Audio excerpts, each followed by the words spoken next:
दोस्तों आज हम समझेंगे पैरासाइट पार्ट 2 मूवी के बारे में। जैसा कि पार्ट 1 में हमने देखा था कि शिंची मिगी की मदद से शिमाडा और मिस्टर ए को मार देता है। इस लड़ाई में शिंची अपनी मां को भी खो देता है। लेकिन कुछ पैरासाइट और थे जो शहर में इंसानों का रूप बदलकर रह रहे थे। शिंची मिगी से कहता है कि चाहे कुछ भी हो जाए मैं सारे पैरासाइट को ढूंढ कर खत्म कर दूंगा। तो आइए शुरू करते हैं इस मूवी को। शुरुआत में एक साइको किलर जिसका नाम ओरगामी था, उसको डिटेक्टिव हिरामा और उसके कुछ साथी गाड़ी से लेकर आ रहे होते हैं। उसे एक सिक्योरिटी रूम में ले जाया जाता है जहां पर शीशा लगा हुआ था। अब एक एक करके सभी अपराधियों को ओरगामी के सामने लाया जाता है क्योंकि उसमें कुछ ऐसी एबिलिटी थी जिसकी वजह से वो पैरासाइट को पहचान लेता था। ओरगामी के फ्लैशबैक के कुछ दिन दिखाए जाते हैं कि कैसे उसने इंसानों की हत्या की। उसने एक लड़के का पीछा किया। जब वो उसके रूम में गया तो वो लड़का पैरासाइट में बदलकर अपने दोस्त को मारकर खाने लगता है। ओरगामी ये देखकर चौंक जाता है। शिंची को ओरगामी के सामने लाकर बिठाते हैं और उसे सामने देखने को कहा जाता है। लेकिन थोड़ी देर के बाद ओरगामी उसे नहीं पहचान पाता क्योंकि मिगी ने शिंची के बस हाथ पर कब्जा किया हुआ था। शिंची के दिमाग पर उसका कोई कंट्रोल नहीं था। अब शिंची वहां से जा रहा होता है तभी मिगी उसे बताता है कि लगभग 70 मीटर की दूरी पर कोई पैरासाइट है। शिंची मिगी की बात सुनकर उस जगह पर जाने लगता है। जब वो रूम में जाता है तो उसे एक पैरासाइट दिखता है जो इंसान को मारकर खा रहा था। दोनों एक दूसरे को देखते हैं। शिंची भागता हुआ जाता है और उस पैरासाइट को मार देता है। शिंची आगे जाकर देखता है कि वो पैरासाइट इंसान को बहुत बेरहमी से मारकर खा रहा था, जिसकी वजह से उसकी बॉडी को पहचान पाना लगभग नामुमकिन था। उस घर के बाहर कुरामोरी को दिखाया जाता है जो दीवार के पीछे कैमरा लेकर छुपा हुआ था। शिंची मिगी से कहता है कि उस घर में कोई और भी था, तुम्हें पता नहीं चला। मिगी बताता है कि मैं इंसानों को महसूस नहीं कर सकता, इसलिए हमें सावधानी से रहना होगा ताकि कोई हमारे बारे में नहीं जान सके। मेयर को दिखाया जाता है कि इलेक्शन जीतने के बाद उसने सिटी को पैरासाइट का होल बना दिया था। वहाँ पर सारे पैरासाइट इकट्ठे होकर अपना नेटवर्क चला रहे होते हैं। तामिया ने नॉर्मल ह्यूमन बेबी को जन्म दिया था। मेयर तामिया से कहता है कि शिंची हमारे सारे पैरासाइट को मार रहा है, हमें उसे खत्म करना होगा। लेकिन तामिया ऐसा करने से मना कर देती है और कहती है कि वो दोनों एक दूसरे से बहुत ही यूनिक तरीके से जुड़े हुए हैं। मैं इन दोनों को देखना चाहती हूँ कि ये दोनों कैसे काम करते हैं, क्योंकि भविष्य में अगर फिर कोई पैरासाइट ऐसा करेगा तो इसके बारे में उनको पूरी जानकारी होगी। हमने पहले ही देश में कई दुश्मन बना लिए हैं जो हमें मारना चाहते हैं, इसलिए हमें अपना जीवन जीने के लिए और कोई रास्ता ढूंढना होगा। मिकी नाम का एक आदमी दौड़ता हुआ यकुंजा के मुख्यालय के पास आकर रुकता है और उसे देखकर हंसने लगता है। तभी उसके पास एक लड़का आकर कहता है कि क्या तुम्हें कोई दिक्कत है। मिकी कहता है कि ये यकुंजा का मुख्यालय है, अंदर कितने लोग हैं। वो आदमी उसे गाली देकर कहता है कि यहाँ से भाग जा, नहीं तो बहुत मारूंगा। मिकी अपना हाथ लंबा करके उस आदमी को जमीन पर गिराकर मार देता है। फिर मुख्यालय के अंदर जाकर सभी लोगों को खत्म कर देता है। हिरोकावा गोटू के पास आकर कहता है कि हमारे आदमी ने 8 लोगों की हत्या कर दी है, लेकिन वहाँ पर यकुंजा नहीं था। हमारे बहुत से पैरासाइट को शिंची और मिगी ने मिलकर मार दिया है। गोटू कहता है कि उन दोनों को खत्म कर दो। हिरोकावा बताता है कि ऐसा करने से हमें तामिया ने मना किया है क्योंकि वो उन दोनों पर हुए एक्सपेरिमेंट को देखना चाहती है। कुरामोरी तामिया के पास आकर उसे शिंची की फोटो दिखाकर कहता है कि ये एक पैरासाइट है, हमें इस पर कार्रवाई करनी चाहिए। लेकिन तामिया ऐसा करने से मना कर देती है। कुरामोरी कहता है कि मैं जानता हूँ कि आप सब लड़ाई झगड़ा नहीं चाहते, लेकिन हमें कोई रास्ता तो निकालना ही होगा। देखो, पैसे की ज़रूरत सबको होती है और तुम्हें भी अपने बच्चे के पालन पोषण के लिए पैसों की ज़रूरत होगी। तामिया कहती है कि कुछ दिन रुक जाते हैं, शायद कोई रास्ता निकल जाए, फिर हम इस पर कार्रवाई करेंगे। कुरामोरी तामिया की बात मान जाता है। शिंची स्कूल से जा रहा होता है। कुरामोरी इसका पीछा करने लगता है। थोड़ी दूर जाने के बाद शिंची कुरामोरी से कहता है कि तुम मेरा पीछा क्यों कर रहे हो। तभी मिगी कुरामोरी पर वार कर देता है और शिंची को बताता है कि ये हमारा रहस्य जानता है, इसलिए इसे मारना होगा। लेकिन शिंची उसे ऐसा करने से मना कर देता है। शिंची कुरामोरी के घर जाकर देखता है कि कुरामोरी ने शिंची और मिगी की बहुत सारी फोटो खींचकर रखी हुई थी। शिंची कहता है कि क्या ये सब तुम अखबार में छापना चाहते हो। कुरामोरी बताता है कि मैं बस जनता की राय लेना चाहता था कि तुम सब लोगों से अलग क्यों हो। फिर से मिगी कुरामोरी पर वार करता है और कहता है कि इसे मार देना चाहिए। कुरामोरी मिगी को बताता है कि ये मेरा काम है, मैं बस अपना काम कर रहा हूँ। मिकी कहता है कि नहीं, तुम्हें बस पैसा चाहिए। शिंची कुरामोरी से पूछता है कि तुम्हें मेरे बारे में कैसे पता चला। कुरामोरी बताता है कि तामिया ने मुझे कहा था कि तुम एक पैरासाइट हो और तुम पर नज़र रखनी होगी, इसलिए मैं ये काम कर रहा था। मिकी बताता है कि तामिया मुझसे भी ज़्यादा खतरनाक पैरासाइट है और तुमने उसकी बात मान ली। कोई भी पैरासाइट मेरे पास आता है तो मुझे तुरंत पता चल जाता है, इसलिए तामिया ने इंसानों को हमारे पीछे लगा दिया ताकि हमें पता नहीं चल सके। तामिया से बचकर रहना, वो एक पैरासाइट है।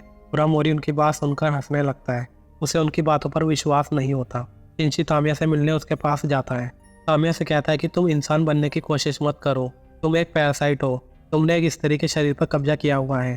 तामिया कहती है कि तुम भी हथियारे हो और अब मैं कोशिश कर रही हूँ कि इंसानों को ना खाऊं, मुझ पर विश्वास करो। शिंची कहता है कि मैं किसी पैरासाइट पर विश्वास नहीं कर सकता, लेकिन मिगी के कहने पर वो उस पर विश्वास कर लेता है। कुरामोरी वॉइस रिकॉर्डिंग सुन रहा होता है। शिंची उसके कार के पास आकर उसे बताता है कि तामिया पैरासाइट की लीडर है, उसके आदेश पर ही सारे पैरासाइट काम करते हैं। हमने तुम पर दया दिखाई और तुम्हें सुरक्षित छोड़ दिया है, और अब तुम हमारा पीछा मत करना। ये सुनने के बाद कुरामोरी की हालत खराब हो जाती है और कहता है कि मैं चुप नहीं रहूंगा। अगले दिन कुरामोरी मेयर का इंटरव्यू लेने उसके ऑफिस जाता है। उनसे पूछता है कि शहर में हत्याएं बढ़ती जा रही है, आपने इन सबसे निपटने के लिए क्या इंतजाम कर रखे हैं। मेयर कहता है कि हम अपनी पूरी कोशिश कर रहे हैं, जल्दी इस समस्या का समाधान निकाला जाएगा। ऑफिस से निकलते समय कुरामोरी वहाँ पर एक वॉइस रिकॉर्डर छुपा आता है, जो बाद में मेयर को मिल जाता है। मेयर उसे मारने का ऑर्डर देता है, नहीं तो वो उनके लिए खतरा बन सकता था। मिगी शिंची को बताता है कि कोई पैरासाइट हमारा पीछा कर रहा है और वो लगभग 300 मीटर की दूरी पर है। शिंची कहता है कि वो कितने हैं। मिगी बताता है कि 5 पैरासाइट हैं। ये सुनने के बाद शिंची वहाँ से भागने लगता है और कहता है कि तामिया ने हमसे झूठ बोला था कि वो हमें सुरक्षित रखेगी। शिंची भागता हुआ एक पेड़ के पीछे छुप जाता है। मिगी उसे बताता है कि छुपने का कोई फायदा नहीं है, क्योंकि वो हमें महसूस कर सकता है।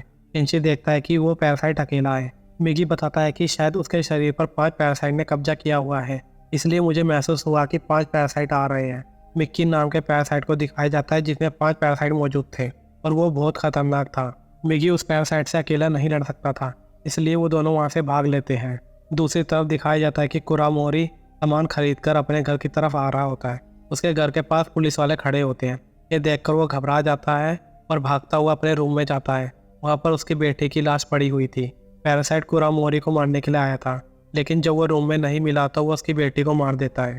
शिंची को देखते हैं कि अपनी जान बचाने के लिए जंगल में भाग रहा होता है। मिगी कहता है कि हमें अपनी रफ्तार बढ़ानी होगी, नहीं तो ये हमें ख़त्म कर देगा। मिगी अपना हाथ लंबा करके पेड़ को पकड़कर दूसरी तरफ जंप करता है। नीचे आते ही वो मिक्की का सर काट देता है। मिगी कहता है कि अभी ये नहीं मरा है, हमें इसके दिल को नष्ट करना होगा। तभी वहाँ से कुछ लोग जा रहे होते हैं। ये देखने के बाद दोनों वहाँ से चले जाते हैं। मिक्की का सर कटने के बाद भी उसका शरीर नहीं मरता। उसके सर को दूसरा पैरासाइट कंट्रोल करता है और उसके हाथ में मिक्की आ जाता है। अब हमें गोटू नाम के पैरासाइट को दिखाया जाता है, जो कि पार्ट 1 में भी देखा गया था। डिटेक्टिव हिरामा कुरामोरी से पूछताछ करता है कि तुम्हें पैरासाइट के बारे में जो कुछ भी पता है वो सब हमें बता दो, हम तुम्हारी मदद करेंगे। लेकिन कुरामोरी उन्हें कुछ भी नहीं पता था। तामिया पैरासाइट होल में आकर हिरोकावा से कहती है कि वो अपने आप ही सारे फैसले लेने लगे हो। जब मैंने तुम्हें कहा था कि शिंची को कुछ नहीं करना, लेकिन तुमने उन दोनों को मारने के लिए पैरासाइट भेज दिया। हिरोकावा बताता है कि शिंची मिगी कुरामोरी हमारे बारे में बहुत कुछ जानते हैं, इसलिए उन्हें मारना होगा। तामिया कहती है कि मेरे आदेश के बिना तुम कोई काम नहीं करोगे, नहीं तो मैं तुम सबको मार दूंगी। हिरोकावा तामिया की बात सुनकर चिढ़ जाता है, क्योंकि तामिया इंसानों का पक्ष लेने लगी थी। कुरामोरी डिटेक्टिव हिरामा के ऑफिस से भाग जाता है। तामिया अकेले जा रही होती है, तभी उसके पीछे 3 पैरासाइट आ जाते हैं, जिन्हें हिरोकावा ने भेजा था तामिया को मारने के लिए। तामिया कहती है कि तुम सब विश्वासघात कर रहे हो, तुम्हें अपने काम के प्रति ईमानदार रहना चाहिए। लेकिन वो बोलते हैं कि तुम इंसानों के साथ मिल गई हो। तामिया कहती कि अच्छा तुम मुझसे जीत सकते हो। तामिया का चेहरा बदल जाता है। तीनों उसका चेहरा देख रहे होते हैं। वो बहुत ज़्यादा शक्तिशाली होती है और एक ही बार से तीनों को ख़त्म करके वहाँ से चली जाती है। तामिया रूम में जाकर देखती है कि उसके बच्चे को कुरामोरी चुरा कर ले गया था। डिटेक्टिव हिरामा कुरामोरी को फ़ोन करके कहता है कि हम तुम्हारी बेटी का बदला लेने में मदद करेंगे, हम सब तुम्हारे साथ हैं, लेकिन तुम हो कहाँ पर। कुरामोरी कहता है कि मैं ये काम खुद कर लूँगा, मुझे किसी की ज़रूरत नहीं है। यामागिशी और आर्मी के सैनिक पैरासाइट होल को चारों तरफ से घेर लेते हैं। उनको पता चल जाता है कि सारे पैरासाइट इसी में छुपे हुए हैं। अनाउंसमेंट की जाती है कि हम एक ऑपरेशन कर रहे हैं, जिसकी वजह से ये बिल्डिंग खाली कराई जा रही है। किसी को घबराने की जरूरत नहीं है, हमने तुम सबकी सुरक्षा के लिए आर्मी बुला ली है। अब सभी लोग एक एक करके उस बिल्डिंग से निकलने लगते हैं। पैरासाइट भी उन्हीं लोगों में मिल जाते हैं। ये लोग लाइन बनाकर आगे बढ़ रहे होते हैं। यहाँ पर स्कैन मशीन लगी हुई थी। इस स्कैन मशीन की सहायता से आसानी से पैरासाइट का पता चल जाता था। तभी एक पैरासाइट का पता चलता है, उसे बस के पीछे ले जाकर सारे सैनिक घेर लेते हैं। जैसे ही पैरासाइट अपना रूप बदलता है, सारे सैनिक उसे गोली मारकर मार देते हैं। ये देखने के बाद सभी पैरासाइट डर जाते हैं, क्योंकि उनका बचना बहुत ही मुश्किल था। तामिया कुरामोरी के पास आकर कहती है कि तुमने मेरे बेटे का अपहरण क्यों किया है, तुम क्या चाहते हो। कुरामोरी कहता है कि मुझे कुछ नहीं पता, बस मैं बदला लेना चाहता हूँ। तुम्हें मारना मुश्किल था, इसलिए मैं तुम्हारे बच्चे को लेकर आ गया। मैं तुम्हारी आंखों के सामने तुम्हारे बच्चे को मार डालूंगा। कुरामोरी उसके बच्चे को नीचे फेंकने लगता है, तभी वहाँ पर शिंची आ जाता है और उसे ऐसा करने से मना करता है। वो कुरामोरी को समझाता है कि तुम ऐसा मत करो, नहीं तो तुम्हारे में और पैरासाइट में क्या अंतर रह जाएगा। इस बच्चे की क्या गलती है, तुम इसे क्यों मारना चाहते हो। कुरामोरी कहता है कि जैसे इन्होंने मेरी बेटी को मार दिया, वैसे मैं भी इनके बच्चे को मारकर हिसाब बराबर करूँगा, ताकि इन्हें भी पता चले कि अपने बच्चे के मरने पर कैसा महसूस होता है। वहीं दूसरी तरफ आर्मी के सैनिक बिल्डिंग में पैरासाइट को ढूंढ ढूंढ कर मार रहे होते हैं और अपने साथ उर्गामी को भी ले आते हैं ताकि पैरासाइट को ढूंढने में आसानी हो। पैरासाइट के पास बचने का कोई रास्ता नहीं था। जहाँ भी जा रहे थे वहाँ आर्मी के सैनिक पहुंचकर उन्हें गोली मारते जा रहे थे। तामिया बताती है कि ये बच्चा कोई पैरासाइट नहीं है, ये भी तुम्हारी तरह एक इंसान है। हम पैरासाइट और इंसान को मिलकर एक परिवार बनाना चाहिए जो समय आने पर एक दूसरे की मदद कर सके। डिटेक्टिव हिरामा भी अपने साथियों के साथ वहाँ पर आ जाता है। कुरामोरी गुस्से में आकर तामिया के बच्चे को नीचे फेंकने लगता है। तभी तामिया का सर एक मोस्टर में बदल जाता है और वो कुरामोरी को मारकर अपने बच्चे को सुरक्षित बचा लेती है। थोड़ी देर के बाद कुरामोरी उस जगह से नीचे गिरकर मर जाता है। शिंची तामिया से कहता है कि तुमने एक इंसानी बच्चे के लिए अपनी पहचान सबको बता दी। आगे मेयर हॉल में लेक्चर दे रहा होता है कि तुम सब हमें मॉन्स्टर कहते हो, असली में तो तुम सब मॉन्स्टर हो जो अपनी सुरक्षा के लिए किसी की भी जान ले लेते हो। तुम अपने को सर्वश्रेष्ठ समझते हो कि तुम्हारे जैसा कोई है ही नहीं। तुम जो कहोगे वो सब सच और न्यायपूर्वक होगा। तुम सब पर अपना अधिकार स्थापित करना चाहते हो। ये सुनने के बाद यामागिशी मेयर को शूट कर देता है, लेकिन उन्हें पता चलता है कि ये पैरासाइट नहीं था। उर्गामी ये देखने के बाद हंसने लगता है, लेकिन तभी उसके पीछे गोटू खड़ा होता है। उसे देखकर सब लोग डर जाते हैं। उर्गामी बताता है कि वो एक पैरासाइट है। यामागिशी उसे शूट करने का ऑर्डर देता है। सारे सैनिक गोटू को शूट करते हैं, लेकिन गोटू में 5 पैरासाइट की पावर थी और वो बहुत ही ज़्यादा शक्तिशाली था। वो इनकी सारी गोलियों को अपने हाथ से शील्ड बनाकर रोक लेता है।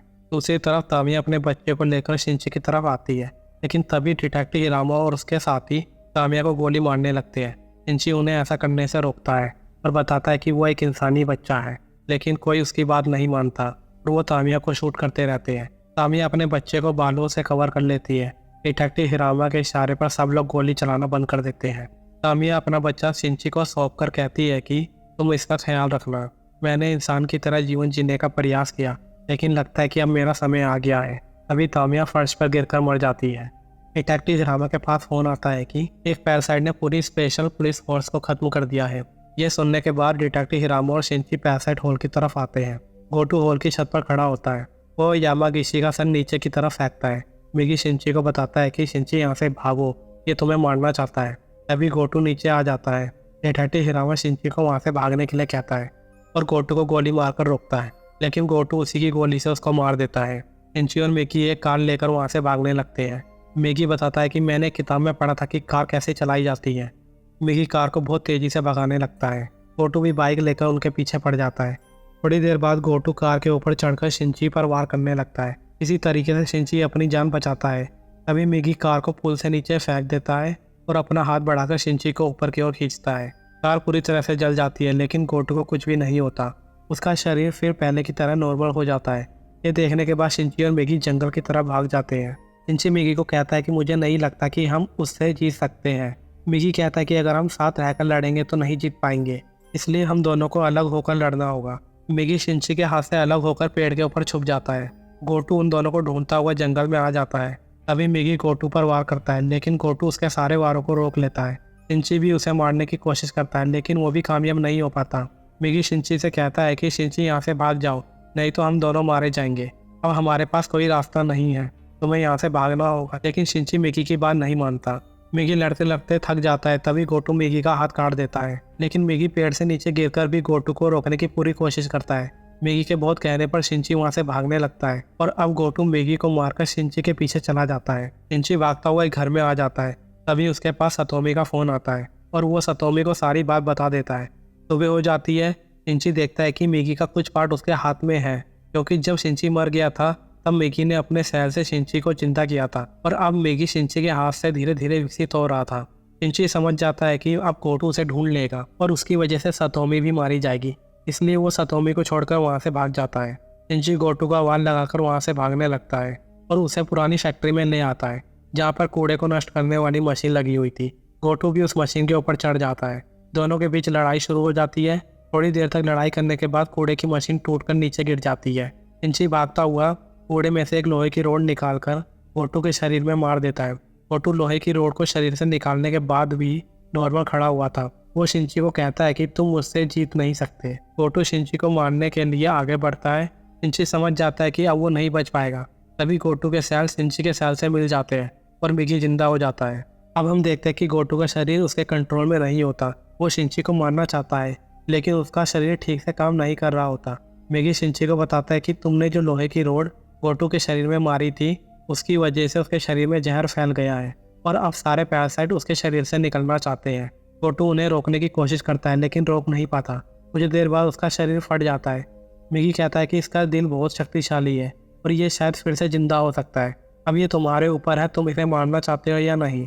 बहुत सोचने के बाद शिंची गोटू के दिल को उठाकर आग में फेंक देता है ताकि वो दोबारा जिंदा ना हो सके। मिगी शिंची को बताता है कि शिंची, मेरे जाने का समय आ गया है। तुम चाहते हो ना तुम्हारा हाथ पहले की तरह नॉर्मल हो जाए। तुम मेरे बारे में चिंता मत करना। हम दोनों ने बहुत समय तक एक दूसरे का साथ दिया। तुम सोचना बस ये एक सपना था जो अब खत्म हो गया। शिंची मिगी से कहता है कि अब तुम कब वापिस आओगे। मिगी बताता है कि मुझे नहीं पता कि अब मैं आऊँगा भी या नहीं। मिगी देखते ही देखते शिंची के हाथ से गायब हो जाता है। ये देखने के बाद शिंची दुखी होकर रोने लगता है। शिंची और सतोमी दोनों बाहर घूम रहे होते हैं। सतोमी शिंची को जूस लाने के लिए कहती है। जब शिंची जूस लेकर आता है तो वहाँ पर सतोमी नहीं होती। वो देखता है कि उर्गामी सतोमी को पकड़कर छत की तरफ ले जा रहा है। शिंची उसका पीछा करते हुए छत पर आ जाता है।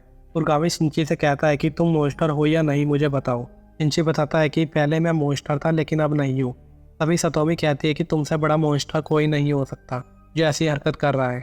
ये सुनने के बाद उर्गामी सतोमी को छत से नीचे फेंक देता है। शिंची भागता हुआ जाता है लेकिन सतोमी उसके हाथ से छूटकर नीचे की तरफ गिरने लगती है।